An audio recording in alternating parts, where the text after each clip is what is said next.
الحمد لله نحمده ونستعينه ونستغفره ونؤمن به ونتوكل عليه ونعوذ بالله من شرور أنفسنا ومن سيئات أعمالنا من يهد الله فلا مضل له ومن يضلله فلا هادي له ونشهد أن لا إله إلا الله وحده لا شريك له ولا نظير له ولا معين له ولا مشير له ولا مثال له ولا مثل له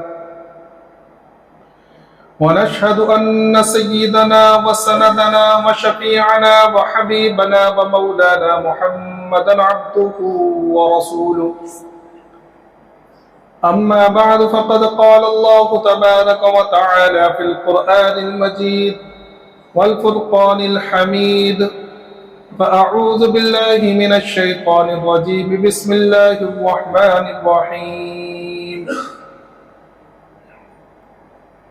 لقد كان لكم في رسول الله أسوة حسنة فقال في موضع آخر يا أيها الذين آمنوا اذكروا نعمة الله عليكم إذ جاءتكم جنود فأرسلنا عليهم ريحا وجنودا لم تروها وكان الله بما تعملون بصيرا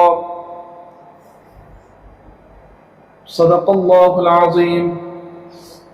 قبل اس کے بعد شروع ہوں ایک مرتبہ بلند آواز کے ساتھ درود شریف پڑھ لیں۔ اللہم صلی علی سیدنا مولانا محمد وعلی آل سیدنا مولانا محمد وبارک وسلم کما تحب وترضى عدد ما تحب وترضى یا کریم۔ میرے محترم بزرگوں اور دوستو،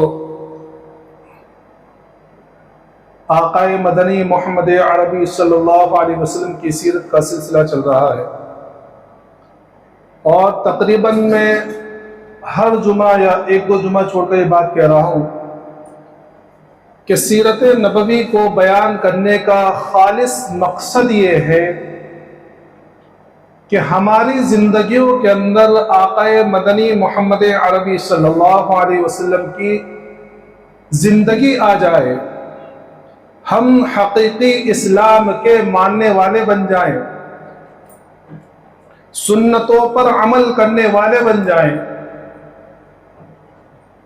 سمجھیں، اور ہم جانیں کہ ہمارے پیارے آقا جناب محمد مصطفیٰ صلی اللہ علیہ وسلم نے کس طرح کی زندگی گزاری ہے، کیونکہ پوری کائنات کے اندر ایک واحد ذات، ایک واحد شخصیت وہ آقا مدنی محمد عربی صلی اللہ علیہ وسلم کی ہے، جہاں آپ کو اور جن کی زندگی میں آپ کو ہر طریقے کا نمونہ مل جائے گا۔ آپ حاکم ہیں تو حاکم مدینہ کی زندگی کو اٹھا کر دیکھو، آپ معلم ہیں تو معلم مدینہ کی زندگی کو اٹھا کر دیکھو، آپ تاجر ہیں تو اللہ کے رسول صلی اللہ علیہ وسلم کی تجارت کا انداز دیکھو، آپ شوہر ہیں تو آقا مدنی محمد عربی صلی اللہ علیہ وسلم کی خانگی زندگی کے دیکھو، اور قربان جائیے آقا مدنی محمد عربی صلی اللہ علیہ وسلم پر کہ ہر انسان یہ چاہتا ہے کہ اس کی جو پرسنل لائف ہے وہ ڈھکی چھپی رہے،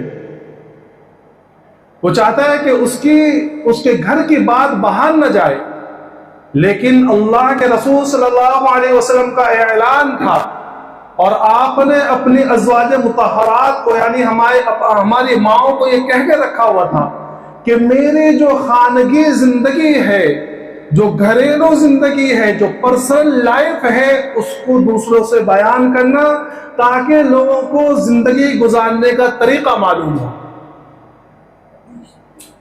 اس لیے امی عائشہ رضی اللہ تعالی عنہ دوسرے ازواج مطہرات سے آپ صلی اللہ علیہ وسلم کی گھریلو زندگی کے معمولات ملتے ہیں کہ ایک طرف تو وہ مقام و مرتبہ کہ آپ اللہ کے بعد سب سے زیادہ بزرگ و برتر شخصیت، اور دوسری طرف آپ کے معمولات یہ کہ گھر کے اندر آ رہے ہیں، جوتا پھٹا ہوا ہے خود سی رہے ہیں، کپڑے پھٹے ہوئے خود سی رہے ہیں، چھوٹے موٹے کام خود سی رہے ہیں اور خود کر رہے ہیں.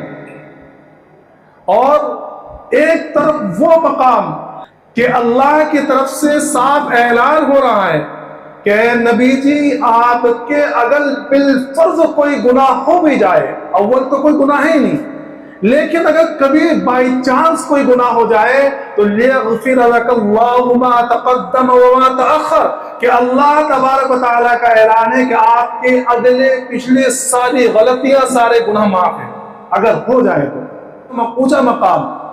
اور دوسری طرف حالت یہ ہے کہ اپنی بیوی اور اپنی زوجہ سے کہہ رہے ہیں، پانی مانگ رہے ہیں کہ لاؤ ذرا پانی پلا دو، پانی پی رہی ہیں. امی عائشہ رضی اللہ تعالیٰ عنہ پانی پی رہی ہے، ایک طرف سے آپ نے پانی پیا، کہا کہ عائشہ مجھے بھی پانی پلا دو. امی عائشہ رضی اللہ تعالیٰ عنہ نے دیا کہ یا رسول اللہ لیجئے پانی لیجئے.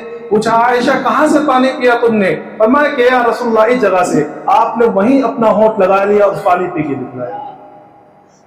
کہ ایک طرف وہ مقام عبدیت اور وہ اللہ سے تعلق کہ دنیا اس کے سامنے کچھ نہیں ہے، اور دوسری طرف قیامت تک آنے والے اپنے ہر امت کو بتلا دیا کہ بیوی کے ساتھ کیسا سلوک کرنا چاہیے. تو ہمارے لیے طرز زندگی ہے، آئیڈیل ہے ہمارا آقا مدنی محمد عربی صلی اللہ علیہ وسلم کی سیرت. تو ہمارے لیے جاننا ضروری ہے کہ آپ نے زندگی کیسے گزاری ہے. اس لیے ایک سلسلہ چل رہا ہے الحمدللہ، تقریباً 16 ہفتے ہو گئے ہیں. ورنہ آپ یہ دیکھیے کہ آج ہمارا معمول کتنا خراب ہو چکا ہے. آج ہماری زندگیوں سے دین کس طرح نکل رہا ہے، یا ہم کتنے دین بیزار ہو چکے ہیں، ہمارے حالات کس طرح کے ہو چکے ہیں. آپ دیکھیں تو صحیح. آپ ایک چیز پہ نظر ڈالیے. کیا آپ لوگوں کو اس وقت پتا چلا ہے یہ جو ہفتہ ہے نا، ایک دو ہفتہ یا پچھلا ایک ہفتہ سمجھو، اس میں 2 واقعات ہوئے ہیں. اب پتہ نہیں آپ لوگ اس سے باخبر ہے یا نہیں ہے. ایک مسجد کے سلسلے میں کچھ مسئلہ چل رہا ہے، آپ لوگوں میں سے حقیقتاً بتائیے کس کس کو معلوم ہے؟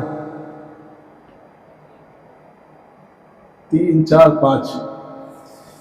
ایک مسجد کے سلسلے میں کورٹ کے اندر فیصلہ چل رہا ہے، اور اتنے مسلمانوں کے حالات خراب ہیں کہ جج نے بالکل اپنی ریٹائرمنٹ کے 1 دن پہلے فیصلہ سنایا اور ختم کر دیا. فیصلہ کیا ہوا کہ اس مسجد کے نیچے تہہ خانے میں جو ہے پوجا کی جائے گی ہندوؤں کو. معلوم 5 6 لوگوں نے ہاتھ اٹھائے تھے. اچھا ایمانداری کے ساتھ ایک چیز اور بتا دیجئے. ویسے تو مجھے حسن ظن ہے آپ لوگوں سے، کیونکہ یہاں میرے خیال سے ایک شو آتا ہے آپ لوگوں کو معلوم ہے بگ باس کا، اس کا ونر کتنے لوگوں کو معلوم ہے؟ حقیقتاً بتائیے. دیکھو شرمانے کی بات نہیں، صرف میں دیکھنا چاہتا ہوں کس کس کو معلوم ہے. نہیں شرمانے کی بات نہیں، بتلائیے تو صحیح. سمجھ میں آ رہا ہے؟ تو پتہ یہ چلا کہ دنیاوی زندگی اور اللہ سے بیزاری ہماری کس حد تک پہنچ چکی ہے. وہ ونر ہوا کس شو کا؟ جو شو بے حیائی کا اور بد زبانی کا، لڑائی جھگڑے کا اور دنیا کی ساری خرابی اس شو کے اندر ہے. بلکہ تحقیق تو یہ ہے کہ وہ شو اصل میں دجالی فتنہ ہے. ایک سمجھ لیجئے اس کا جو آئیکن ہے نا، جو اس کا نشان ہے ایک آنکھ، وہ حقیقتاً دجالی ایک وہ ہے، آئیکن ہے، جس کی وجہ سے ایک غیر شعوری طور پر ہمارے دلوں سے دجال کا خیال ہٹا دیا جا رہا ہے. اس شو کا ونر میں مسلمان ہے، اسے کیا حالت ہے میں نہیں جانتا، لیکن جو ویڈیوز آئی ہیں اس کو دیکھ کر آپ دیکھیے. جب وہ اپنے علاقے میں پہنچا تو ایسا اس کا استقبال کیا. کون لوگ تھے وہ؟ پورا علاقہ مسلمانوں کا ہے، پورا علاقہ. ایک طرف مسجد ہے، پورا علاقہ بھرا ہوا ہے. کس کے لیے؟ ایک ایسے بدترین شو کے ونر کے استقبال کے لیے. اور وہ ہائی ماری دیکھنے کی کہ پتہ نہیں کیا کر کر آیا ہے. بھائی کون سا محاذ جیت کر آیا ہے، کون سا اس نے کتنے لوگوں کو کلمہ پڑھا دیا، یا کیا وہ حج کر کر آیا، یا کیا کر کر آیا، پتہ نہیں. اتنا استقبال. اور اللہ ہم سب کی غلطیوں کو معاف کرے۔ میرے پاس جو نمبرات ہیں نا لوگوں کے موبائل میں جو سیو ہے، سارے تقریباً میرے خیال سے 4-5 غیر مسلموں کو ہوں گے، وہ بھی کام کے باقی سارے مسلمان ہیں۔ ان کے اسٹیٹس جب میں نے دیکھا نا، ساروں نے اسٹیٹس اس کے لگا، او بھائی منور بھائی، ڈونگری والے بھائی، اور فلانے بھائی، ڈھمکانے بھائی، ایسا لگا رکھا تھا پتہ نہیں۔ یاد رکھیے اسٹیٹس جو ہوتا ہے نا انسان کی طرز زندگی کو بتا رہا ہے آج کے زمانے میں۔ اس سے پتا چل رہا ہے کہ ہمارا مائنڈ سیٹ کیسا ہو چکا ہے، ہماری ذہنیت کس طرح غلام ہو چکی ہے۔ ایسے اسٹیٹس لگا رکھے، فوٹو اس کے گانے کے اور باقاعدہ اس کے پیچھے میں بعض اللہ ہماری غلطیوں کو معاف کرے، بعض لوگوں نے تو اس کے اسٹیٹس کے پیچھے اسلامک ٹون لگا رکھی تھی، جیسے کہ وہ جہاد کر کر آیا۔ سمجھ میں آ رہا ہے یہ ہمارا طرز زندگی ہے، یہ ہماری حالت ہے۔ اور دوسری طرف ہماری حالت یہ ہے کہ ہماری مسجدوں سے بے رخی کی وجہ سے آج حالت یہ آ گئی ہے کہ گیان واپی مسجد جو ہے بالکل آخری مرحلے میں ہندوؤں کے سپرد کرنے کے لیے تیاری ہو چکی تھی، اور ہم ابھی تک غفلت میں ڈوبے ہوئے ہیں۔ صرف اعلانات، خبر بھی دیکھیں نا 5-6 لوگوں کو معلوم، اور یقین جانیے منور فاروقی کا تو شرما شرمی میں ہاتھ نہیں اٹھایا، سمجھے؟ اور اگر اللہ، میں تو بولا اس نظر رکھتا ہوں کہ اگر آپ لوگوں کو معلوم بہت اچھی بات ہے، لیکن میں اپنے اسٹیٹس جو میں نے موبائل میں دیکھا، جو لوگوں کو سارے مسلمان اور ساروں نے اسٹیٹس رکھے ہوئے، پتہ نہیں کہاں کیا کر کر آیا ہے بھائی وہ۔ اچھا اس کی خود کی زندگی بیکار ہے کہ بے حیائی کا مرتکب، اور جو وہ شو کرتا ہے نا دوسرا شو باہر کا، وہ اتنی ولگر لینگویج استعمال کرتا ہے، اتنی فحش زبان استعمال کرتا ہے اس کے اندر، کہ اس کو یہ کہنا کہ یہ مسلمان ہے، اسلام کی توہین ہے، اسلام کی توہین۔ کہ ایک مسلمان آن دا ریکارڈ اور ویڈیو کے سامنے جو لاکھوں لوگ دیکھتے ہیں، اس کے سامنے اتنی گندی زبان، گالیوں والی زبان اختیار کر رہا ہے ایک مسلمان، تو اس سے اسلام کی کون سی شان بڑھتی ہوگی؟ یہ ہماری حالت ہے۔ اور پھر ہم لوگ شکوہ کر رہے ہیں کہ بے حالات آ رہے ہیں، ملک میں بہت بدامنی پھیلی ہوئی ہے، اور فلاں نے یہ کر دے، فلاں نے یہ کر دے۔ اللہ کے رسول صلی اللہ علیہ وسلم کی صاف حدیث ہے، اعمالکم عمالکم، کہ کسی کو برا برا مت کہنا، تمہارے اعمال تمہارے حکمراں ہیں، جیسے اعمال کرو گے ویسے حکمراں اللہ منتخب فرمائے گا۔ صحابہ کرام کی لوگ اللہ سے جڑی ہوئی تھی، صحابہ کرام اسلام میں پورے داخل تھے، صحابہ کرام اعمال پر جمے ہوئے، تو اللہ نے عمال بھی، عمر فاروق، عثمان غنی، صدیق اکبر، حضرت علی بن ابی طالب، اور حضرت عبداللہ بن عمر، اور حضرت عمر بن عبدالعزیز، اور حضرت معاویہ رضی اللہ تعالیٰ عنہ حکمراں جیسا عطا فرمایا۔ ایسے حکمراں کیوں؟ کیونکہ عوام کے اعمال درست ہیں، اور جب اعمال بگڑیں گے تو اللہ غیر شعوری طور پر، تم چاہے کتنی بھی تنظیمیں بنا لو، کتنے بھی اعلانات کر لو، فیصلے زمین سے تھوڑے ہوتے ہیں، فیصلے تو آسمان پر ہوتے ہیں، اور آسمان سے فیصلے ویسے ہی اتریں گے جیسے ہمارے اعمال اوپر جائیں گے۔ سمجھ میں آ رہا ہے؟ تو سیرت کے بیان کرنے کا مقصد صرف کہانی قصے نہیں ہے، مقصد یہ ہے کہ ہم اللہ کے رسول صلی اللہ علیہ وسلم کی زندگی اور صحابہ کرام کی زندگی کو اپنے سامنے رکھ کر اپنی زندگیوں کے دھارے کو، اپنی زندگی کے رستے کو درست کریں، ورنہ اس کان سے سن کر یہاں سے باہر نکال دینا اور بس یہ سننا، ہاں بڑا مزہ آیا، بڑا مزہ، کیا واقعہ، کیا اچھا، بہت اچھا، باہر جا کے سارے پھر وہی کام۔ مسجد میں بیٹھ کے سن رہے کہ صحابہ کرام جھوٹ سے کتنے بچا کرتے تھے، اللہ کے رسول صلی اللہ علیہ وسلم نے جھوٹ کتنی قباحت بیان فرمائی ہے، یہاں سن لیا اور باہر جا کے دھڑا دھڑ جھوٹ بولا جا رہا ہے۔ تو ایسی سیرت بیان کرنے اور سننے کا کیا فائدہ؟ تو سیرت کے بیان کرنے کا اصل مقصد یہ ہے کہ ہماری زندگیاں سدھر جائیں، آئندہ کی زندگی ہماری لائن پر آ جائے۔ بہرحال واقعہ چل رہا تھا واقعہ عفق کا، اور بالکل واقعہ تقریباً پورا مکمل ہو چکا تھا۔ یہ واقعہ بھی اصل میں اللہ کی طرف سے ابتلا، آزمائش تھی صحابہ کرام کی، اور رہتی دنیا تک کے لیے بتلانا مقصود تھا کہ دیکھو ہر زمانے کے اندر ایسے لوگ آئیں گے کہ جب صدیقہ بنت صدیق اور زوج محترمہ اللہ کے رسول صلی اللہ علیہ وسلم کی زوجہ اور ہماری اور سارے ایمان والوں کی ماں کے اوپر لوگ تہمت لگا سکتے ہیں تو پھر کسی کے اوپر بھی لگا سکتے ہیں۔ اب ایسے موقع پر ہمارا طرز زندگی اور ہمارا عمل کیسا ہونا چاہیے؟ منافقین کے جیسا کہ جو سنی سنائی باتیں ساری جگہ پھیلاتے ہیں اور ادھر ادھر پھیلا رہے ہیں، اس کو بڑا چڑھا کر بیان کر رہے ہیں۔ یا ہمارا عمل صحابہ کرام کی طرح ہونا چاہیے جنہوں نے کہا تھا قالوا سبحانک ھذا بہتان عظیم۔ یہ ہمارے اوپر ہے، یہ ہمارے لیے سبق ہے۔ اور پھر آخر میں اللہ کے تبارک تعالیٰ نے فرمایا تھا ان الذین یرمون المحصنات المؤمنات غافلات، کہ ایمان والی عورتوں کی خوبی بیان کی۔ کیا؟ ایک تو ایمان والی ہے، تو اسے اپنی عزت کی حفاظت کرنے والی ہے اور دنیاوی چیزوں سے بے خبر ہے۔ دیکھو دنیاوی اعتبار سے دنیا سے بے خبری مردوں کے لیے نقصان دہ ہے۔ اللہ کے رسول صلی اللہ علیہ وسلم اس کو پسند نہیں فرمایا، اللہ نے پسند نہیں فرمایا کہ حالات سے باخبر رہنا چاہیے۔ ایک ایمان ایمان والے کا تقاضا ہے، لیکن اسی چیز کو اللہ تبارک و تعالیٰ نے عورتوں کے لیے محبوب قرار دیا کہ عورت غافل ہو، دنیا سے بے خبر ہو۔ اور اس میں ہمارے لیے پیغام یہ ہے کہ آگے اللہ رب العزت نے ارشاد فرمایا الخبیثات للخبیثین والخبیثون للخبیثات والطیبات للطیبین والطیبون للطیبات، کہ اگر ہمیں اپنی بیویاں ہمیں جس سے نکاح کرنا ہے وہ پاک دامن چاہیے تو ہمیں پاک دامن رہنا پڑے گا۔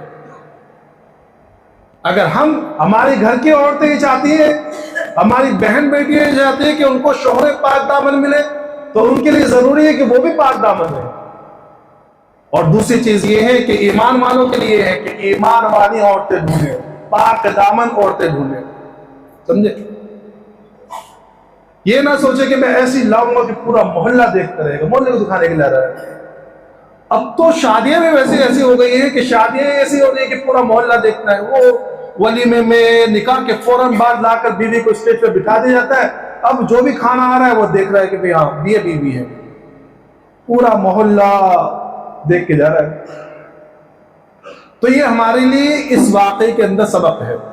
بہرحال اسی سن میں سن 5 ہجری کے اندر ایک دوسرا غزوہ جو مسلح غزوہ ہوا ہے اور جو بڑے غزوات میں شمار ہوتا ہے وہ ہے غزوہ احزاب، جس کو جنگ خندق بھی کہتے ہیں، غزوہ خندق بھی کہتے ہیں۔ اس غزوے کا سبب کیا ہوا؟ میں نے بتلایا تھا کہ مدینے کے اندر یہودیوں کے 3 قبیلے رہا کرتے تھے، بنو قینقاع، بنو قریظہ اور بنو نذیر۔ بنو قینقاع کو تو اللہ کے رسول صلی اللہ علیہ وسلم پہلے ہی دلا وطن کر دیا تھا، جو ان لوگوں نے بدعہدی کی تھی غزوہ احد کے موقع پر۔ اور جو ایک دوسرا قبیلہ تھا قبیلے بنو نذیر، تو اللہ کے رسول سے یہودیوں کا معاہدہ تھا، تو ایک سلسلے میں کچھ خون ہو گیا، قتل ہو گیا کسی کا، جس کی وجہ سے دیت کا معاملہ آیا۔ اس دیت کے معاملے کو سلجھانے کے لیے اللہ کے رسول صلی اللہ علیہ وسلم اپنے اصحاب کو لے کر، جس میں حضرت ابوبکر صدیق، حضرت عمر فاروق رضی اللہ تعالیٰ عنہ سے اصحاب تھے، کچھ 10-12 حضرات کو لے کر آپ قبیلے بنو نذیر میں گئے۔ وہاں جا کے آپ نے ان لوگوں سے دیت کے سلسلے میں بات چیت کی۔ ان لوگوں نے کہا کہ ٹھیک ہے آپ بیٹھے ہیں یہاں اور ہم ابھی آتے ہیں۔ اور باہر جا کر اس کے جو سردار تھے، اس کا جو سردار تھا، اس نے یہی کیا کہ کچھ لوگوں کو متعین کیا کہ دیکھو اللہ کے رسول اس دیوار کے سائے میں بیٹھے ہوئے ہیں، تم جا کر اوپر سے نعوذ باللہ بڑا سا پتھر جو ہے اللہ کے رسول صلی اللہ علیہ وسلم پر گرا دو، تاکہ محمد صلی اللہ علیہ وسلم کا خاتمہ ہو جائے۔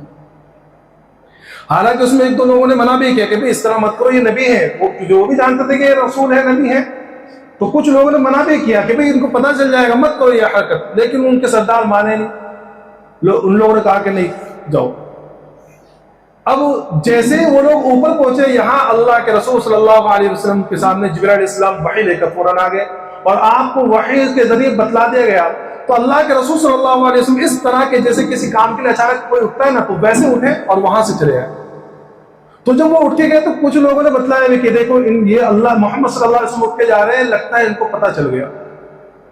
جب بہت دیر ہو گئی تو دوسرے صحابہ کرام جو ساتھ میں تھے انہوں نے دیکھا کہ بہت دیر ہو گئی اب تک آئے نہیں، تو یہ لوگ بھی اٹھے اور باہر جا کے دیکھا تو اللہ کے رسول صلی اللہ علیہ وسلم ملاقات کی. کہا کہ یا رسول اللہ کیا بات ہے؟ کہا کہ اس طرح ان لوگوں نے بدعہدی کی ہے، اور یہ لوگ باہر واپس آ گئے. اللہ کے رسول صلی اللہ علیہ وسلم نے پھر ان کے پاس بات چیت کے لیے وہ بھیجا کہ تم نے تو بدعہدی کی ہے، اب جو ہمارا معاہدہ تمہارے ساتھ میں ہو چکا ہے وہ اب ختم ہو چکا ہے، اب کوئی معاہدہ نہیں. اب تمہیں جو ہے 10 دن کی مہلت دی جاتی ہے، فوراً یہاں اپنے علاقہ پورا خالی کر دو، مدینہ چھوڑ کے کہیں اور چلے جاؤ. حالانکہ وہ لوگ تیار بھی ہو گئے کہ ٹھیک ہے چلے جائیں گے، لیکن اس موقع پر پھر وہی عبداللہ ابن ابی ابن سلول جو رأس المنافقین اور رئیس المنافقین تھا، منافقین کا سردار تھا، اس نے بڑا ان لوگوں کو تسلی دیا، گھبرانے کی بات نہیں، ٹینشن کی لینے کی ضرورت نہیں، ہم آئیں گے، جمے رہو، ہم پیچھے سے حملہ کر دیں گے. جب اس نے بہت زیادہ ورغلایا تو یہ لوگ تیار ہو گئے کہ نہیں ہم لوگ چھوڑ کے نہیں جائیں گے، ہم جو لڑیں گے. تو اللہ کے رسول صلی اللہ علیہ وسلم نے کہا کہ ٹھیک ہے. اللہ کے رسول صلی اللہ علیہ وسلم اپنے اصحاب کو لے کے نکلا، قبیلے بنو نذیر کا محاصرہ کر لیا. وہ لوگ بھی اپنے قلعے کے اندر چھپ گئے، قلعہ بند کر لیا. لیکن کتنے دن؟ بھائی ضرورتیں تو ہوتی ہے، کھانے پینے کا سامان. اللہ کے رسول نے محاصرہ کر لیا. تو 3 یا 5 دن کے اندر اب دیکھا انہوں نے کہ بھئی یہ منافقین جو عبداللہ بن ابی بن سلول تھا وہاں سے کوئی اطلاع نہیں آ رہی، لوگ بھی انہوں نے دھوکہ دے دیا ان ٹائم پر. تو ان لوگوں نے پھر کہا کہ رسول اللہ محمد صلی اللہ علیہ وسلم ہتھیار ڈالنے کے لیے تیار ہے. تو اللہ کے رسول نے ان سے کہا کہ دیکھو جنگی سامان کے علاوہ جتنا تم لے کے جانا چاہ سکتے ہو جا سکتے ہو، 3 دن کے اندر مدینہ خالی کر دو. تو ان لوگوں نے اپنا صرف جنگی سامان چھوڑ کر جتنا بھی سامان تھا، بلکہ لکھا ہے تاریخی کتابوں کے اندر کہ اپنے گھروں کے جو کیواڑوں کے جو لوہے کے سامان اور لوہے کی جو کیلیں تھی وہ بھی، اور کیواڑ، یہ ساری چیزیں ایک ایک چیز نکال کر جو ہے اپنے اونٹوں پر لاد کر لے کے نکل گئی.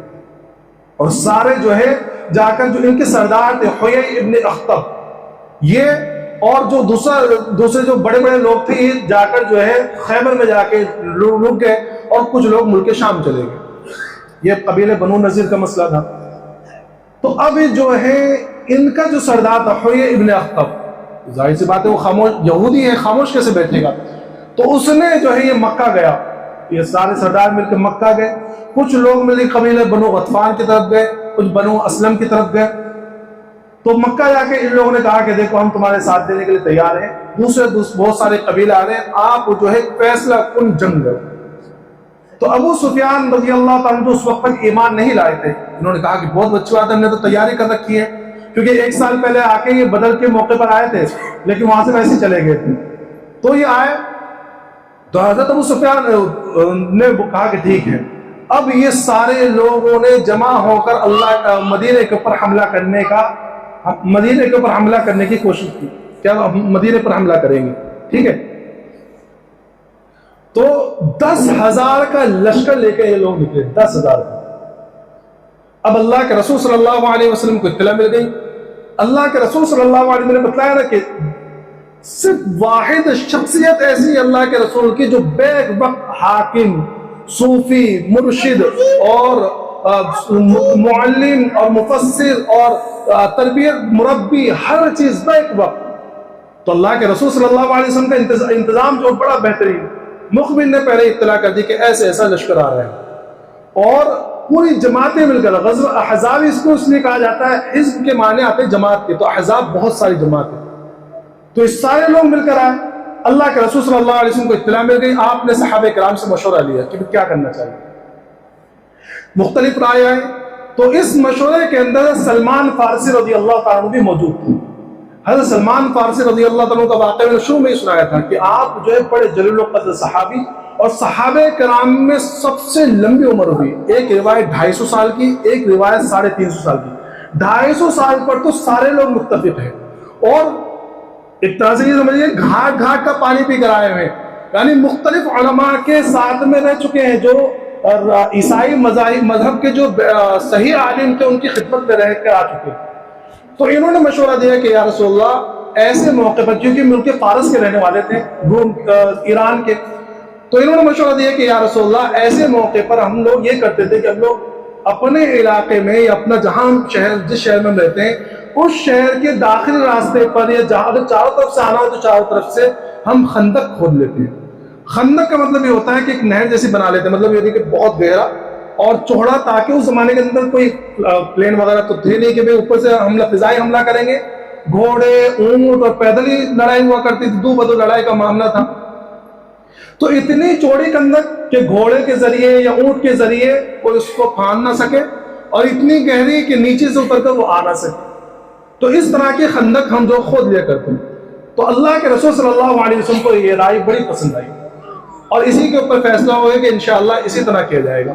اللہ کے رسول صلی اللہ علیہ وسلم نے 10 صحابہ کرام پر 10 گز کے حساب سے خندق کھودنے کے لیے متعین کر دیا، اور جو ہے تقریباً 4.5 کلومیٹر 5 کلومیٹر کی خندق کھودی گئی. اس زمانے کے اندر مدینہ منورہ کا نقشہ کچھ ایسا تھا کہ 3 طرف سے پہاڑ تھے، تو 3 طرف سے حملے کا کوئی خطرہ ہی نہیں تھا، ایک طرف کا رستہ کھلا ہوا تھا. تو یہاں تقریباً یہ جو رستے پہ جو ہے تقریباً 4 یا 4.5 یا 5 کلومیٹر کی خندق کھودنا. تو اللہ کے رسول صلی اللہ علیہ وسلم 10 صحابہ کرام کی جماعت بنائی اور اس میں جو ہے خندق کھودنا متعین کر دیا. حضرت سلمان رضی اللہ عنہ کے بارے میں لڑائی ہوئی. انصار کہنے لگے کہ بھائی انہوں نے ہجرت تو کری نہیں، یہ مدینے سے تھوڑی آئے ہیں، تو یہ ہم میں سے ہیں. مہاجر کہنے لگے کہ بھئی چلو ہجرت کر کے مکہ سے نہیں آئے ہیں لیکن کہیں سے تو آئے ہیں، تو یہ مہاجر کے ساتھ رہیں گے. اب آپس میں وہ ہو گئے کہ بھئی ہم رکھیں گے. یہ شان ہے حضرت سلمان کی. تو حضرت سلمان رضی اللہ عنہ کے بارے میں اللہ کے رسول صلی اللہ علیہ وسلم فرمایا سلمان منا، کہ سلمان جو ہے اہل بیت میں سے، یعنی ہمارے ساتھ رہیں گے. اور اللہ کے رسول صلی اللہ علیہ وسلم بنفس نفیس خود شریک، ایسے نہیں کہ بھئی چلو تم کھود لو، تم یہ کر لو، تم وہ کر لو، نہیں، ایک جماعت کے ساتھ اللہ کے رسول صلی اللہ علیہ وسلم خود شریک، اور خندق کھودنی شروع کی. اور خندق کھودنے میں حالات ایسے ہیں مسلمانوں کے اس وقت، اور یہ لڑائی جو ہوئی تقریباً اگر تاریخ کو آگے تحقیق کی جائے، دیکھا جائے تو تقریباً یہ نومبر دسمبر کا مہینہ ہی آتا ہے، یہ ٹھنڈ کا مہینہ. اچھا مدینہ منورہ میں جو ہے ٹھنڈ کافی ہوتی ہے، یہ جو نومبر دسمبر کا مہینہ ٹھنڈ کا مہینہ ہے، یہاں کافی اچھی خاصی ٹھنڈ ہوتی ہے. تو اس زمانے کے اندر بھی جب یہ لڑائی جنگ کا موقع آیا خوب ٹھنڈ، اور مسلمانوں کی حالت ایسی کہ فاقے پر فاقے گزر گئے. اتنے فاقے، صحابہ کرام کی حالت ایسی ہے کہ بھوک سے نڈال، پیٹ پر پتھر باندھے ہوئے ہیں. ایک صحابی اللہ کے رسول صلی اللہ علیہ وسلم کے پاس آئے کہ یا رسول اللہ بھوک کی حالت بہت زیادہ، شدت اتنی زیادہ ہے بھوک کی شدت کہ پیٹ پر جو ہے پتھر بندھے ہوئے ہیں. اللہ کے رسول صلی اللہ علیہ وسلم اپنا کرتا اٹھا کر دکھایا تو 2 پتھر بندھے ہوئے ہیں. کتنے؟ 2 پتھر. حضرت جابر بن عبداللہ رضی اللہ تعالی صحابی ہے، دیکھا کہ اللہ کے رسول صلی اللہ علیہ وسلم کا چہرہ مرجھایا ہوا ہے، بھوک سے نڈال ہے، تو فوراً گھر پہ گئے. جا کے اپنی اہلیہ سے کہا کہ مجھ سے برداشت نہیں ہوا، اللہ کے رسول صلی اللہ علیہ وسلم کی حالت دیکھی نہیں جا رہی، گھر میں کچھ موجود ہیں. تو بیوی نے کہا کہ ایک چھوٹی سی بکری ہے اور کچھ جو ہے 1 کلو 1.5 کلو جو ہے 2.5 کلو تقریباً ایک ساتھ جو ہے 2.5 کلو گیہوں پڑے ہوئے ہیں. تو ایک کام کرو تم اللہ کے رسول صلی اللہ علیہ وسلم کو اور بلا لو، چپکے سے بلانا، اور کہنا کہ اپنے ساتھ جو چند صحابہ کرام کو ساتھ ملے لو جو آپ کے خاص ہیں، اور زیادہ اعلان نہیں کرنا، کیونکہ بھائی اتنی سے 2.5 کلو گیہوں یا 2.5 کلو جو کتنے لوگوں کو کام آتی، اور ایک چھوٹی بکری 10-15 لوگوں کو کھانا. تو حضرت جابر رضی اللہ تعالیٰ گئے اللہ کے رسول صلی اللہ علیہ وسلم کے کان میں، آپ نے چپکے سے کہا کہ یا رسول اللہ چند صحابہ کرام کو، چند اصحاب کو آپ ساتھ لے لیجیے، آج ہمارے گھر پہ دعوت ہے. اللہ کے رسول صلی اللہ علیہ وسلم نے اعلان کر دیا کہ بھائی جابر بن عبداللہ کے گھر سب کی دعوت ہے. کیا اعلان کر دیا؟ سب کی دعوت ہے. تقریباً کتنے اصحاب؟ 1500.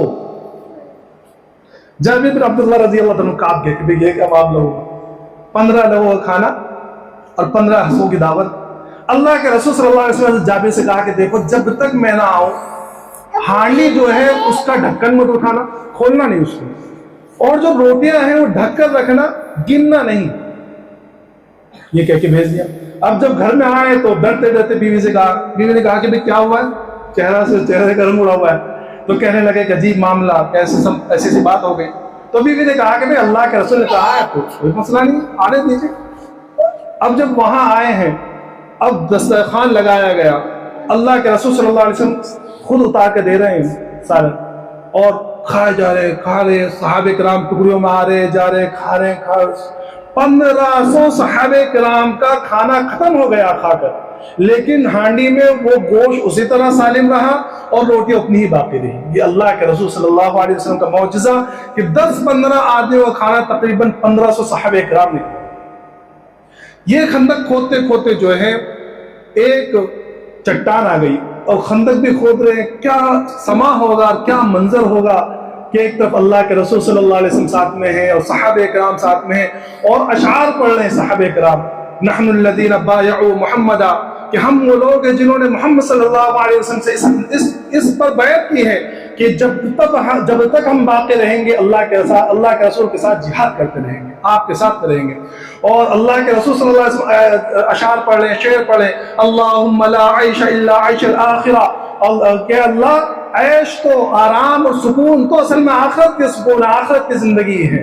فاغفر الانصار والمہاجرہ، اے اللہ انصار و مہاجرین کی مغفرت کرنا۔